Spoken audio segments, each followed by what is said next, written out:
you can acquire the sensation that you are doing the breathing and controlling it according to your will. It's a very vague distinction here.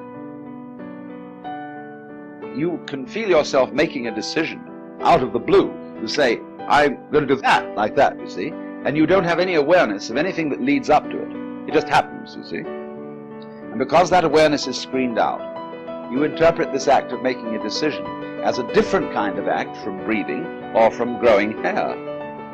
Well, actually, it isn't different. But we think it's different because of unawareness. When you make a decision, it happens, as the Chinese say, shee-zen, of itself, naturally, spontaneously. But we feel that there are things that happen of themselves in contrast to certain things that I do, and that is because of incomplete awareness.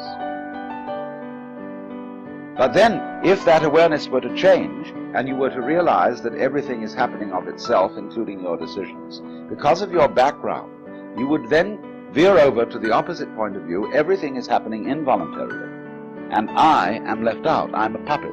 I simply have to obey, you see? But this would be incorrect. The point is rather this. We don't have a system of nature which is either deterministic or voluntaristic. The relationship of the individual to the environment is not one of the individual as some little thing in the environment which is moved by the environment and responds to the environment passively. Nor, oppositely, do we have a situation in which the individual is a center of activity that all of its own, to some extent, alters and changes the environment. Both of these opinions are based on lack of awareness or ignorance. Ignorance. That the behavior of the individual and the behavior of the environment are the same process. And you can look at the process from two points of view. You can look at it from the point of view of it's all happening to me, or you can look at it from the point of view, I'm doing it. These are just two poles looking at the same thing.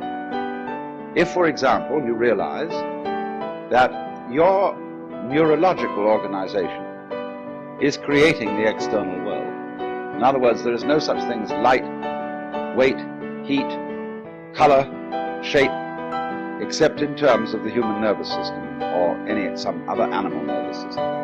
Then from that point of view, you can see your nervous system as evoking the whole universe.